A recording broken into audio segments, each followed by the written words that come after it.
Brought to you by WikiVidi Documentaries.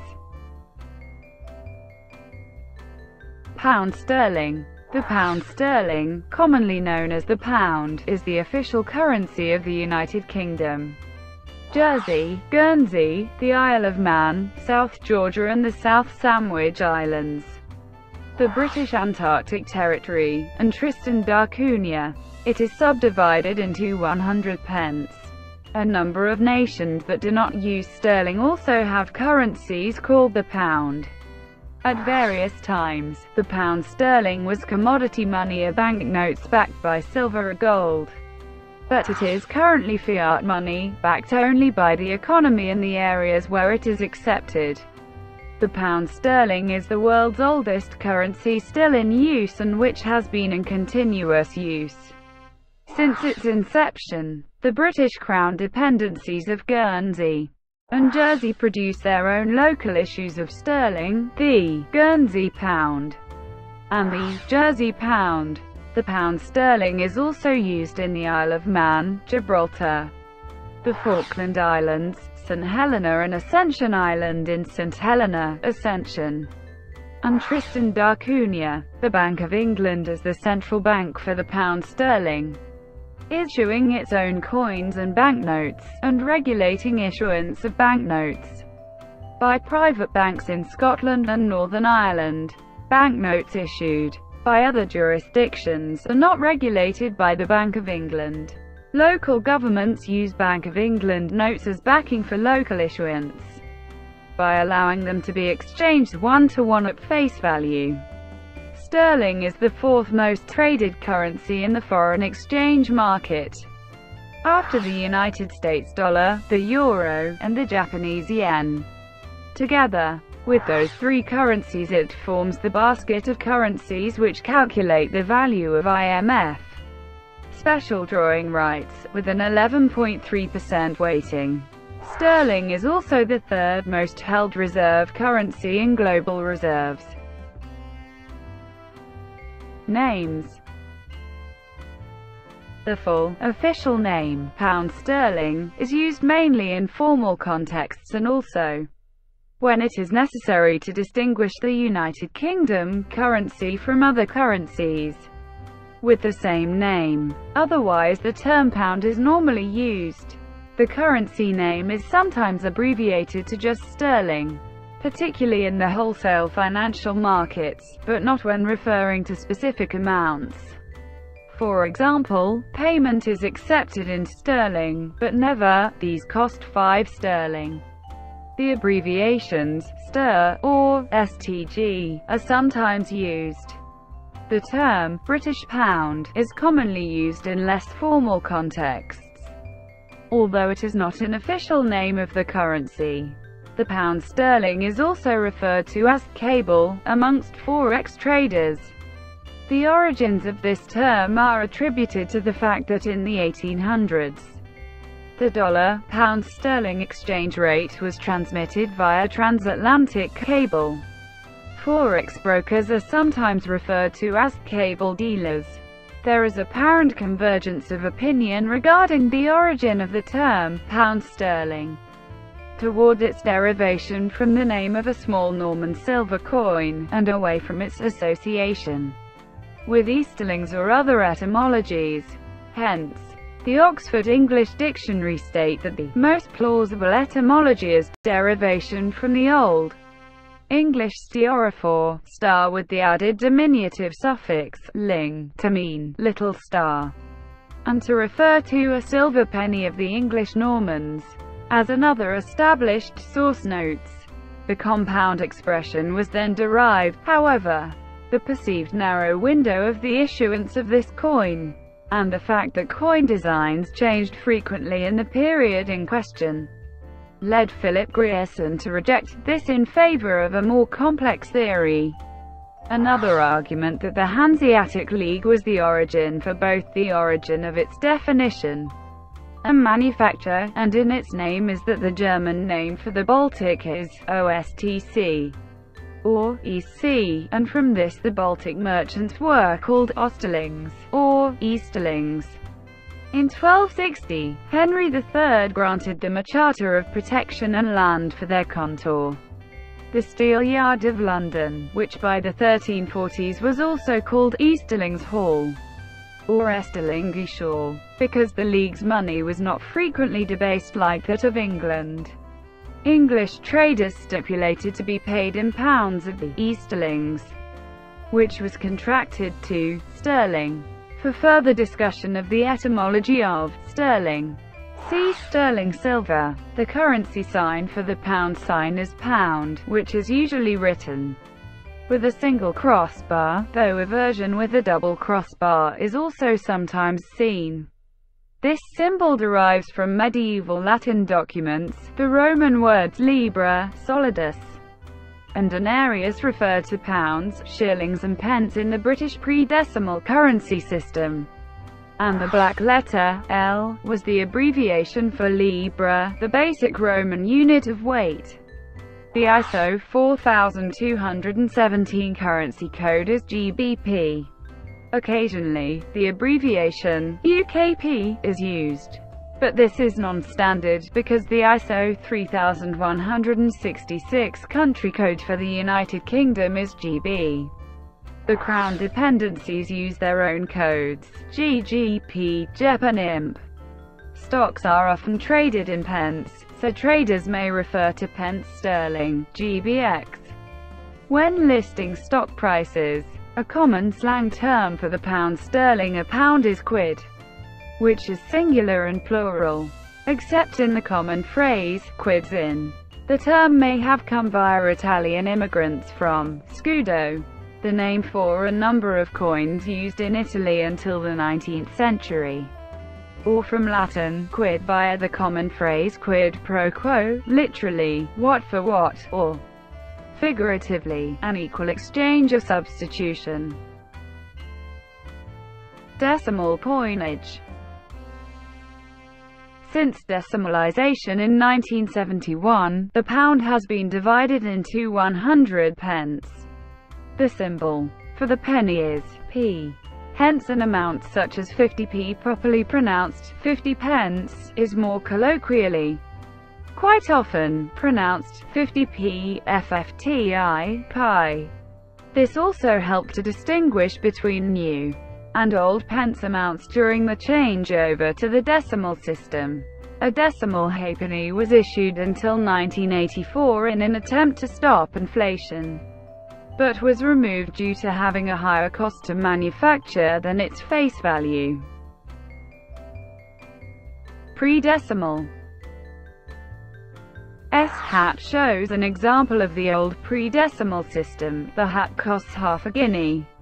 Prior to decimalisation, the pound was divided into 20 shillings and each shilling into 12 pence, making 240 pence to the pound. The symbol for the shilling was S, not from the first letter of the word, but from the Latin solidus. The symbol for the penny was D, from the French denier, from the Latin denarius. A mixed sum of shillings and pence, such as 3 shillings and 6 pence, was written as 3/6 or 3s. 6d, and spoken as 3 and 6. 5 shillings was written as 5s, or, more commonly, 5. Various coin denominations had, and in some cases continue to have, special names, such as crown, farthing, sovereign and guinea. See coins of the pound sterling and list of British coins, and banknotes for details. By the 1950s, coins of Kings George III, George IV, and William IV had disappeared from circulation, but coins bearing the head of any British king or queen from Queen Victoria onwards could be found in circulation. Silver coins were replaced by those in copper-nickel in 1947, and by the 1960s the silver coins were rarely seen. Silver, copper-nickel shillings, and florins remained as legal tender after decimalisation until 1993, and are now officially demonetized. Anglo-Saxon. 240 silver pennies. The pound was a unit of account in Anglo-Saxon England, equal to 240 silver pennies and equivalent to 1 pound weight of silver. It evolved into the modern British currency, the pound sterling. The accounting system of 4 farthings 1 penny, 12 pence 1 shilling, 20 shillings 1 pound was adopted from that introduced by Charlemagne to the Frankish Empire. The origins of sterling lie in the reign of King Offa of Mercia, who introduced the silver penny. It copied that in areas of the new currency system of Charlemagne's Frankish Empire. As in the Carolingian system, 240 pennies weighed 1 pound, with the shilling corresponding to Charlemagne's solidus and equal to 12d. At the time of the penny's introduction, it weighed 22.5 troy grains of fine silver, indicating that the Mercian pound weighed 5,400 troy grains. Medieval. The early pennies were struck from fine silver. However, in 1158, a new coinage was introduced by King Teal'c penny which was struck from 0.925 silver. This became the standard until the 20th century and is today known as sterling silver, named after its association with the currency. Sterling silver is harder than the 0.999 fine silver that was traditionally used, and so sterling silver coins did not wear down as rapidly as fine silver coins. The English currency was almost exclusively silver until 1344, when the gold noble was successfully introduced into circulation. However, silver remained the legal basis for sterling until 1816. During the time of Henry III, the pound sterling equaled the pound-weight tower. In the 28th year of Edward I, the tael pound, or pound sterling, first began to differ or come short of the pound-weight tower, from which it drew its origin and to which until now it was equal. 4. By indenture of that year the pound weight was to contain 20 shillings and 3 pence in tael. In the 27th year of Edward III, the pound sterling was now but 4/5 of the pound weight, or 9 ounces, 12 dwts tower. By an Act of 13 Henry IV, the pound weight of standard silver was to contain 30 shillings in tael, or 1.5 pounds sterling. Therefore the pound sterling reduced to 2/3 of a pound weight, or 8 ounces tower. The pound sterling was adjusted in weight several more times thereafter. In the reign of Henry IV, the penny was reduced in weight to of silver, with a further reduction to in 1464. Tudor. During the reigns of Henry VIII and Edward VI, the silver coinage was drastically debased, although the pound was redefined to the troy pound of in 1526. In 1544, a silver coinage was issued containing just 1/3 silver and 2/3 copper, equating to 0.333 silver, or 33.3% pure. The result was a coin copper in appearance, but relatively pale in color.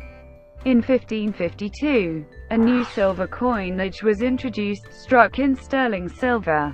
However, the penny's weight was reduced to, meaning that 1 troy pound of sterling silver produced 60 shillings of coins. This silver standard was known as the 60-shilling standard and lasted until 1601, when a 62-shilling standard was introduced, reducing the penny's weight to grains.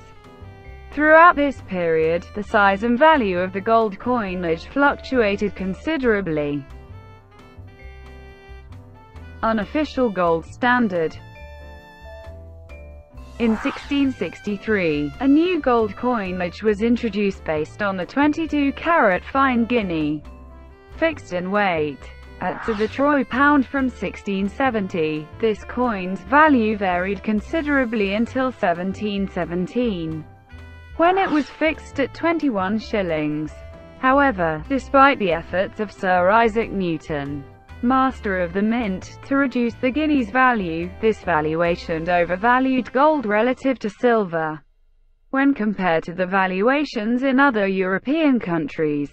British merchants sent silver abroad in payments whilst goods for export were paid for with gold.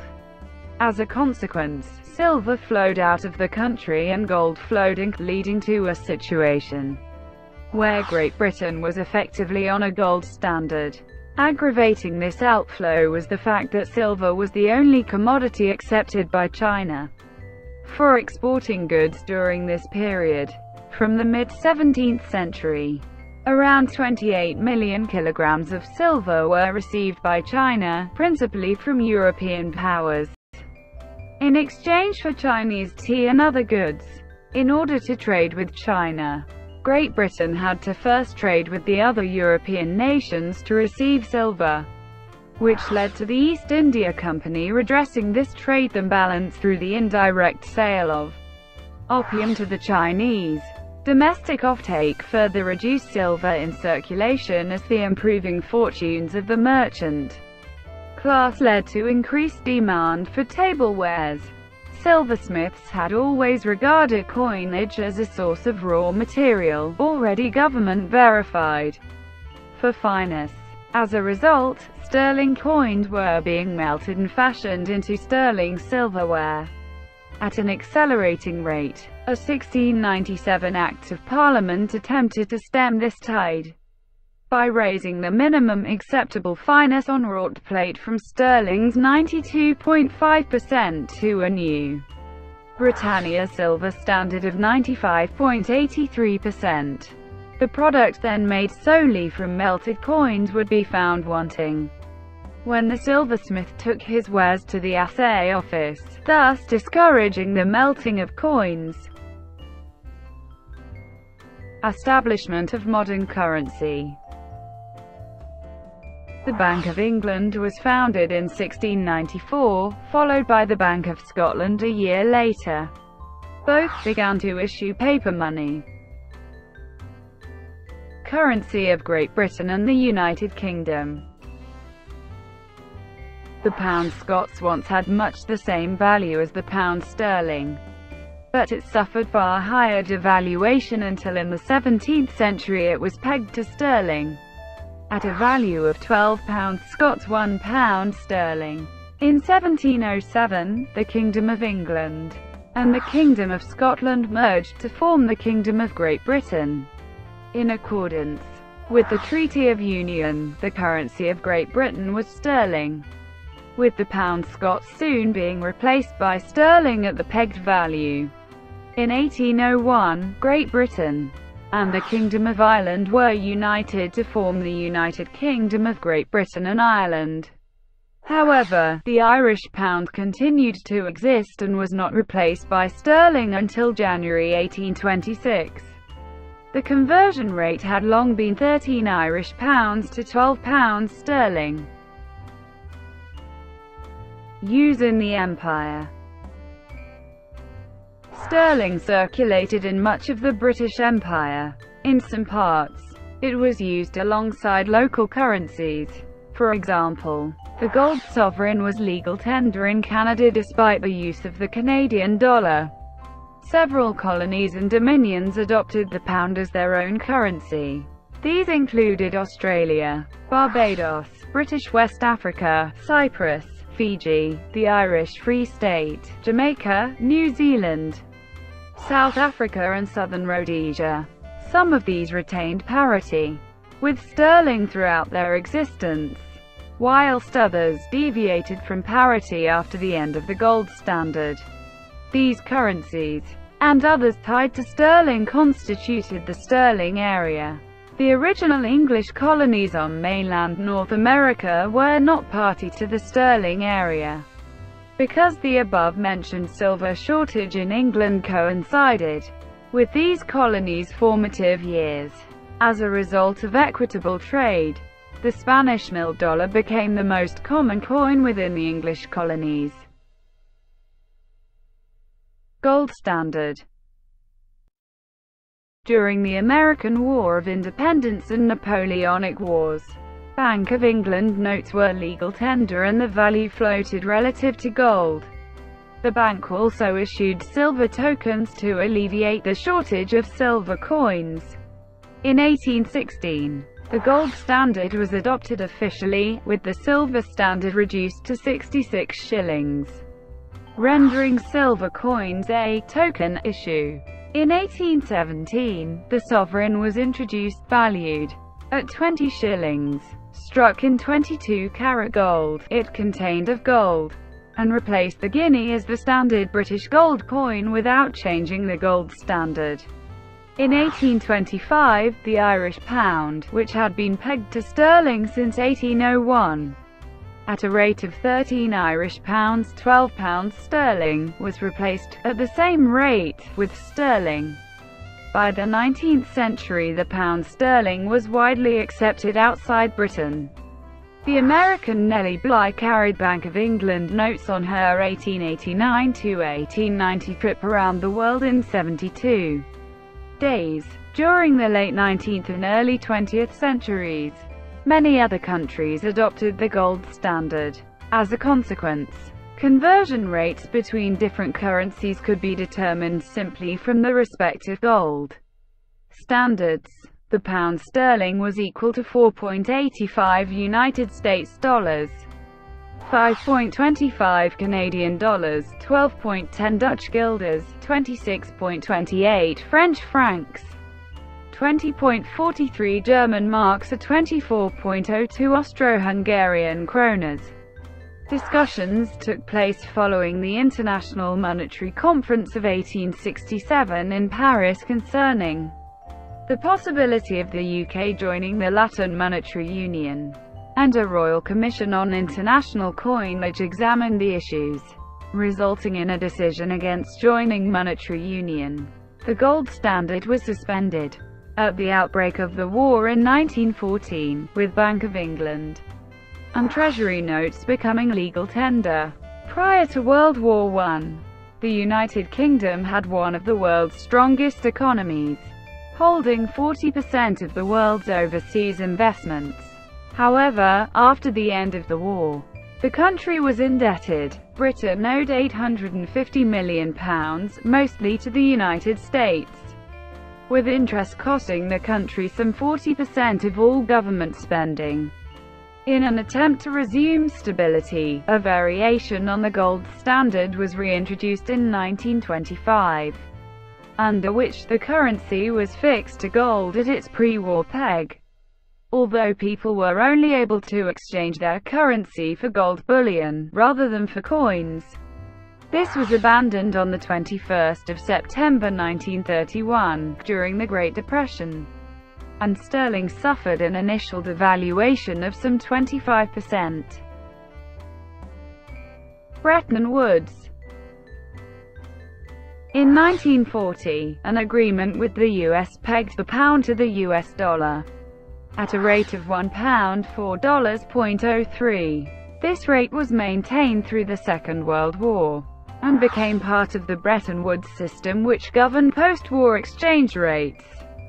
Under continuing economic pressure, and despite months of denials that it would do so, on the 19th of September 1949 the government devalued the pound by 30.5% to $2.80. The move prompted several other currencies to be devalued against the dollar. The Operation Bernard was the code name of a secret Nazi plan devised during the Second World War by the RSHA and the SS to destabilize the British economy via economic warfare, by flooding the global economy and the British Empire with forged Bank of England £5, £10, £20, and £50 notes. In 1961, 1964 and 1966, the pound came under renewed pressure, since the exchange rate against the dollar was considered too high. In the summer of 1966, with the value of the pound falling in the currency markets, exchange controls were tightened by the Wilson government. Among the measures Tourists were banned from taking more than £50 out of the country in travellers' cheques and remittances, plus £15 in cash, until the restriction was lifted in 1979. The pound was devalued by 14.3% to $2.40 on the 18th of November 1967. Decimalisation. Until decimalisation, amounts were stated in pounds, shillings, and pence, with various widely understood notations. The same amount was denoted by 32s 6d, 32 sixths, £1 12 6d, £1 per 12 sixths. It was customary to specify some prices in guineas, although guinea coins were no longer in use. Formal parliamentary proposals to decimalise sterling were first made in 1824, when Sir John Russley, MP for Staffordshire, asked in the British House of Commons whether consideration had been given to decimalising the currency. Russley raised the issue in the House of Commons again in 1833, and it was again raised by John Bowring, MP for Kilmarnock Burghs, in 1847, whose efforts led to the introduction in 1848 of what was in effect the first decimal coin in the United Kingdom, the florin, valued at 1/10 of a pound sterling. However, full decimalisation was resisted, although the florin coin, redesignated as 10 new pence, survived the transfer to a full decimal system in 1971, with examples surviving in British coinage until 1993.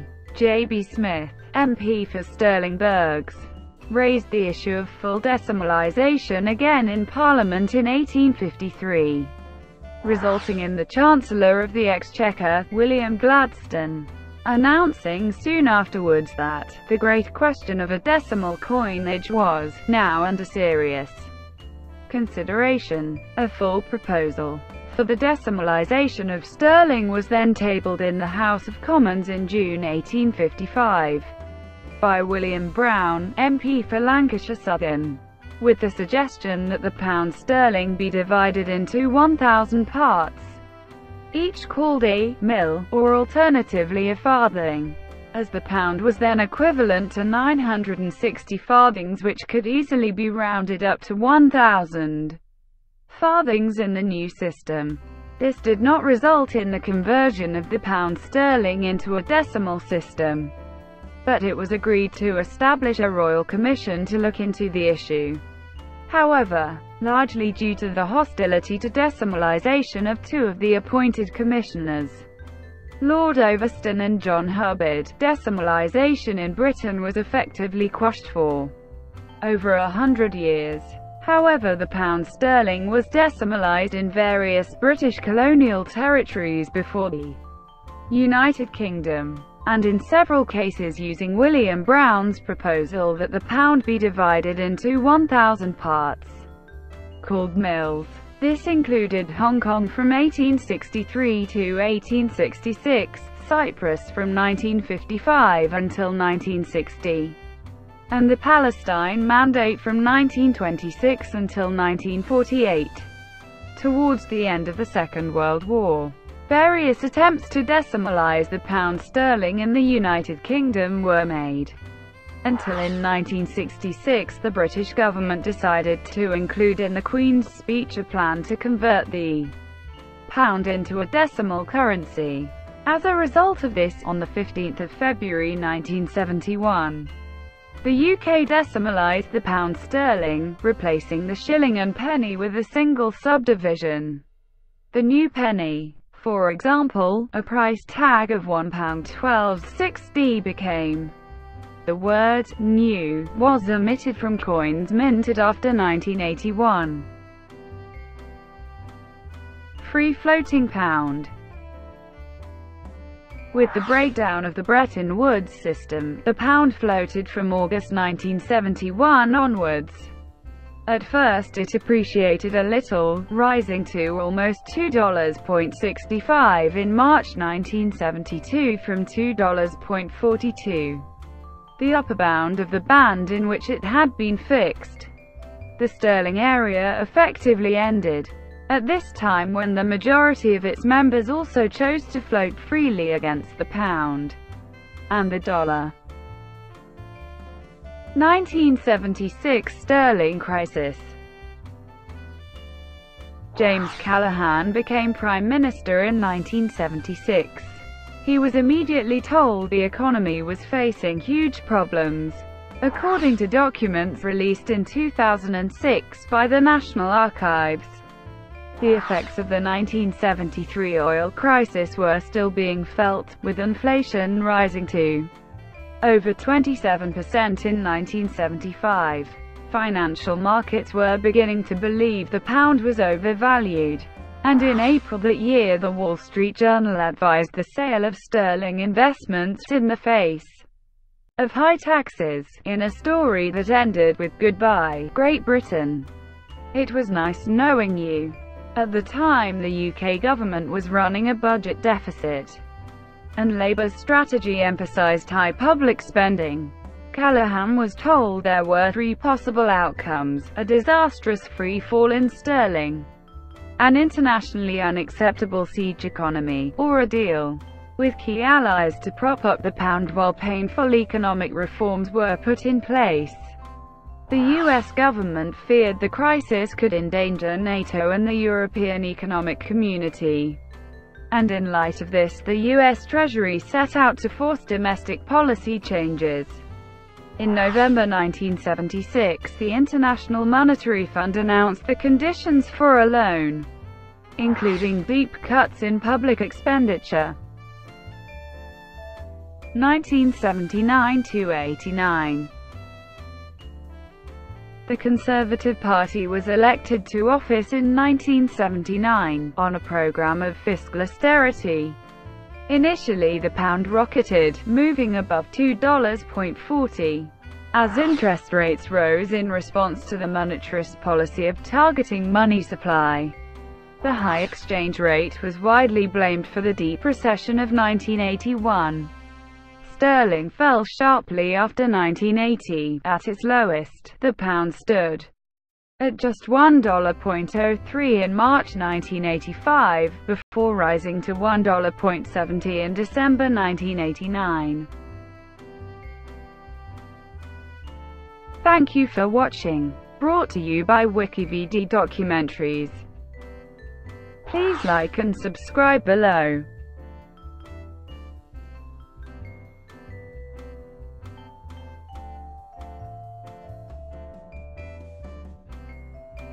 Please like and subscribe below.